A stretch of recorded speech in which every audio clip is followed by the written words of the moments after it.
Good morning, good afternoon, good evening. Let me say from the outset that Zimbabwe is a failed state and buffoons, self-righteous buffoons like VP Chiwenga knows that Zimbabwe's so-called Vision 2030 is a mirage. God knows the nation has been chasing this mirage for the last 45 years to fail to see the mirage for what it is. Starting from the days of Mugabe's Kutsarushinji, scientific socialism, mass prosperity that turned into mass poverty. I would like also to emphasize that Chiwenga will never stamp out corruption because he himself cannot pass a lifestyle audit. He's just as corrupt as his colleagues in Zanu PF. That is the tragedy in Zimbabwe. Yesterday, he was at a funeral at Heroes Eka, and he gave the usual self-righteous speech promising to end Zimbabwe's economic meltdown. What is interesting here is underlining Zimbabwe's precarious position, where those who are responsible for the country's mess have the audacity to claim that they and they alone know the way out.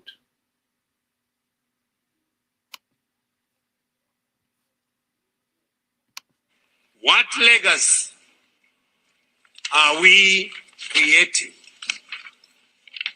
One of sacrifice, patriotic service, and the national purpose, or one of plunder?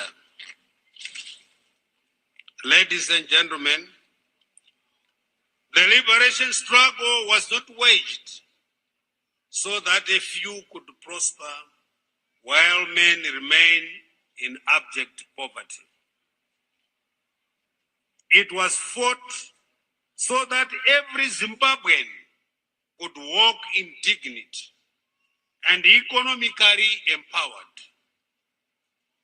Our duty is not to merely honor their memory.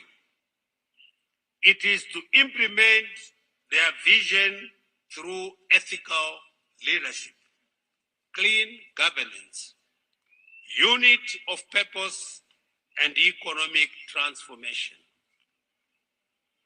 Therefore, his enduring aspiration was to see that same stability, prosperity, and national cohesion firmly established in his own country, not as an abstract ideal, but as a lived reality for every citizen. We need to take note of significant progress under National Development Strategy 1 and NDS 1 as we transition into National Development Strategy 2. Defeat corruption and uphold a whole of government approach, realizing our vision of becoming an upper middle income society by 2030 hinges on our collective commitment to ethical behavior and the rejection of selfish enrichment practices. You don't have to listen to any more of that. Many Zimbabweans know that is just empty rhetoric. They've heard it so many times. The tragedy with Zimbabwe is we have corrupt, incompetent, and tyrannical thugs who are in government because they believe they have the divine right to rule the country by virtue that they spearheaded the armed struggle. This has been Zimbabwe's case.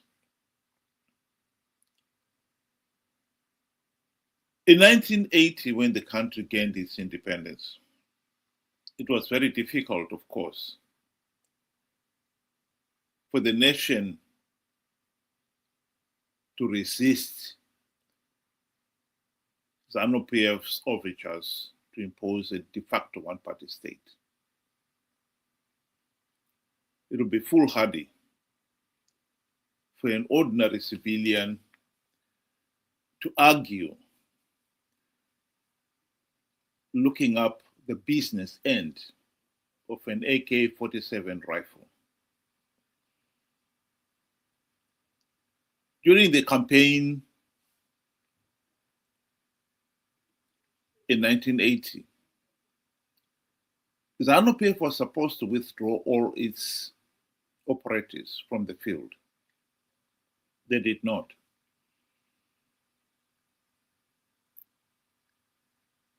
The freedom fighters who remained in the field during the campaign period made it very clear that in those areas where Zanu PF, Zanla forces had been dominant, and that is a good percentage of Zimbabwe's rural areas, there were no-go areas for the opposition. And for the ordinary people, they were told in no uncertain terms, if Zanu PF does not win the election, the Bush war would continue. Of course, the people voted to end the Bush war, not knowing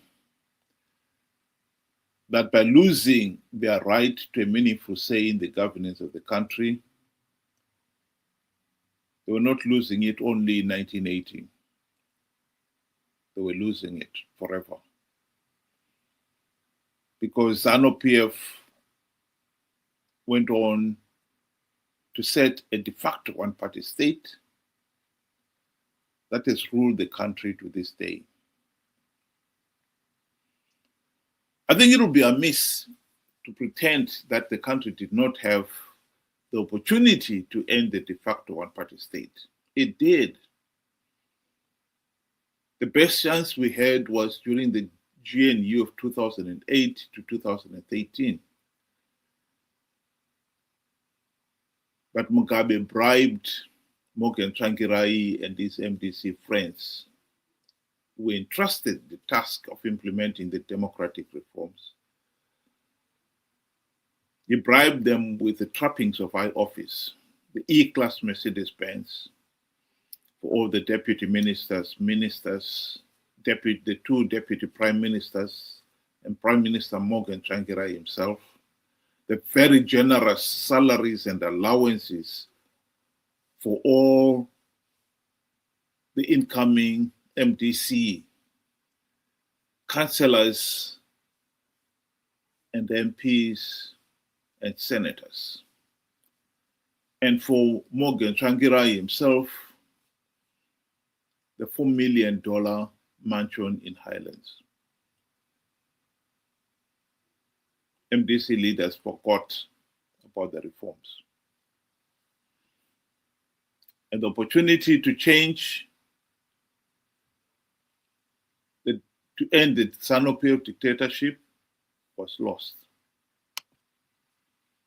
That is the reality in Zimbabwe. As for the economic, there is no doubt that we have failed to achieve any meaningful economic change in Zimbabwe. VP Chiwenga was talking of Vision 2030, upper middle income status. That is just nonsense, and he knows it. Here is a South African political analyst and author giving an analysis of the situation in Zimbabwe.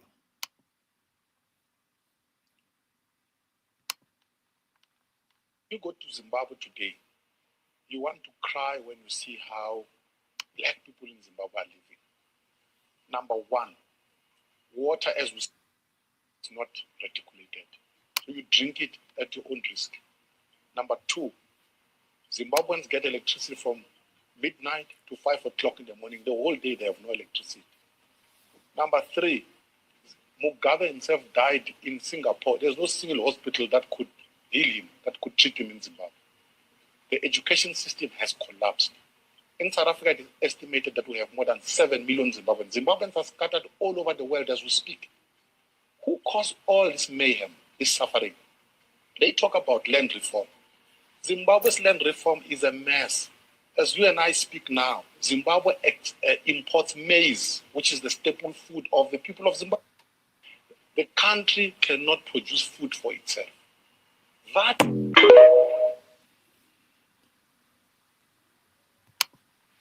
That is the economic and political reality in Zimbabwe.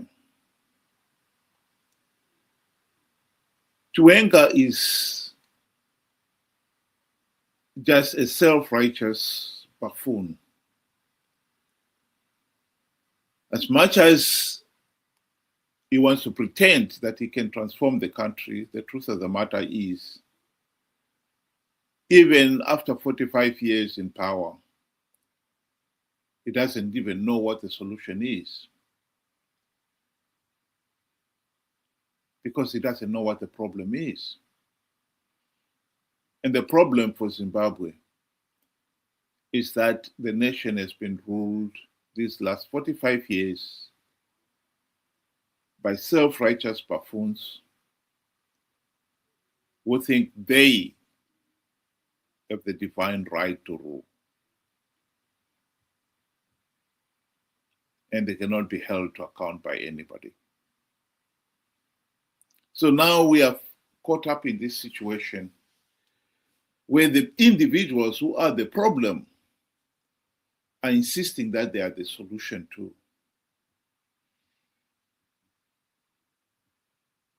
They are not the solution. They have never been the solution. The truth of the matter is, if we are serious about solving Zimbabwe's problem, we have got to address it at the very core. We have got to acknowledge that our Zanu PF friends are the problem. That our failure to hold free, fair, and credible election is the problem.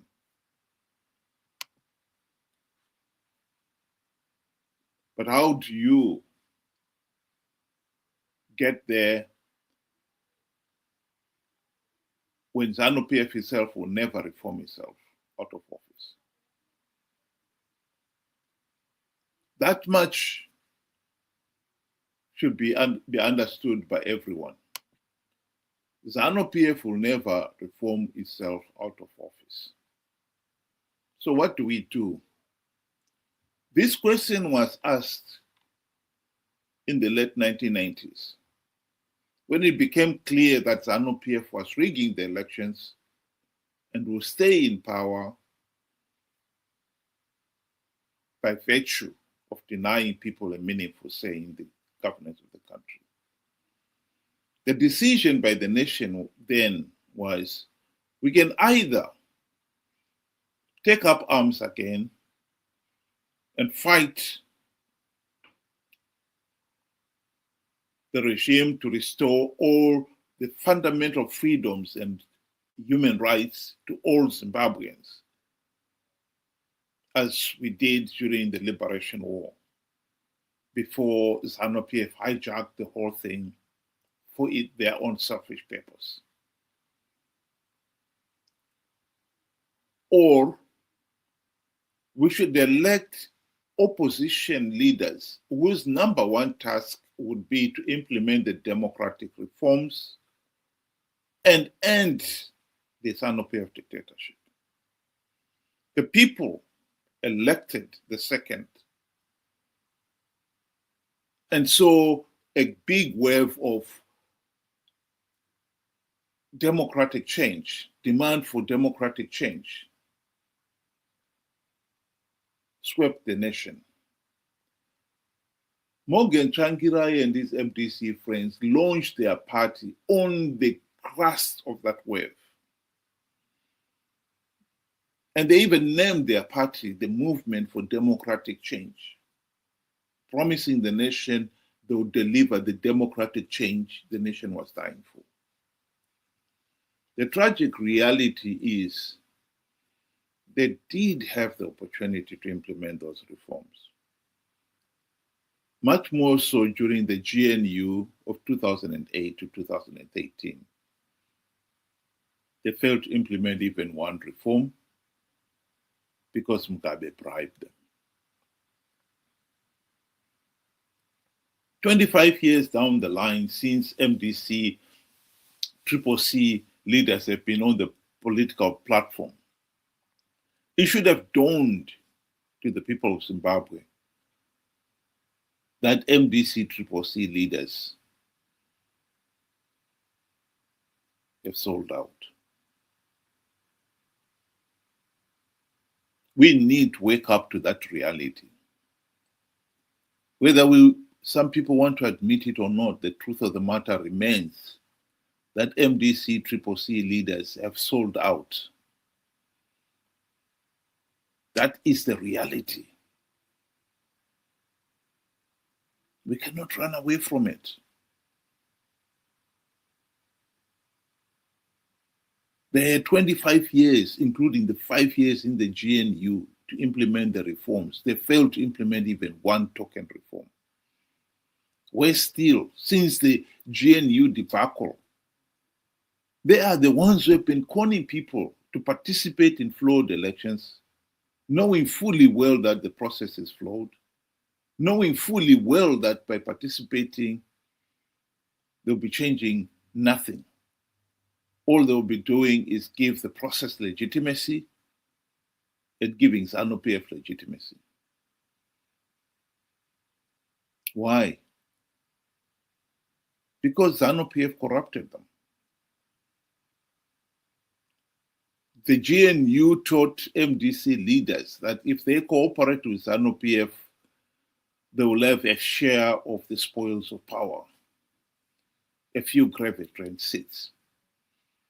And this is all that the opposition leaders have been fighting for all these years. The tragedy is the people ourselves have been slow to realize what has been happening here. Some of the opposition leaders, like David Coulthard, have admitted it.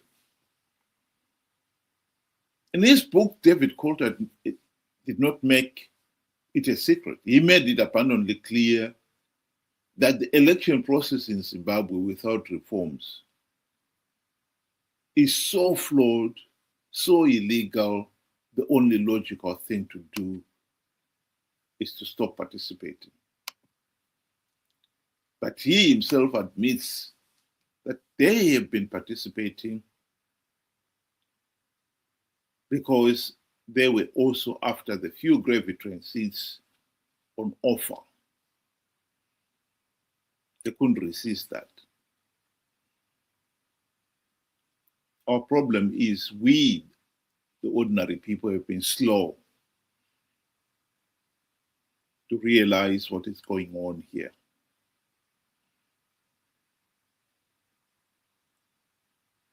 We need to wake up. Chiwenga and his fellow Zanu PF buffoons will never change anything. Chiwenga wants to come back now and pretend he's the champion. He's going to stamp out corruption. He's going to deliver Vision 2030. This is all nonsense because we all know that he himself will never pass a lifestyle audit. He has amassed a lot of wealth through corruption. He's just as corrupt as all the other Zanu PF leaders are. He will never allow free, fair, and credible elections, and so will perpetuate the de facto one-party state dictatorship. And as for the opposition, they will continue, and indeed some of them are already out in the field campaigning to con people to participate in flawed 2028 elections, which if people do participate, they will give the process legitimacy. And we'll be back to where we are now. The fight is on. The people have to wake up to the reality that MDC-CCC, as Zanu PF Team B in all but name, fighting for Team A to win and for Team A to have legitimacy. And as for our friends in Zanu PF, after 45 years of telling people, promising people economic prosperity, I think it's an insult to think that people will continue to believe that mirage when they can see with their own eyes that Zimbabwe is in economic ruin. And the country will continue to sink into the abyss as long as we continue to have a regime of thugs who believe they have the divine right to rule the country. To VP Chiwenga and his Zanu PF colleagues, ask yourself who voted you into office. Because the 2023 elections were rigged. SADC, the AU election observers, made it very clear that those elections were flawed.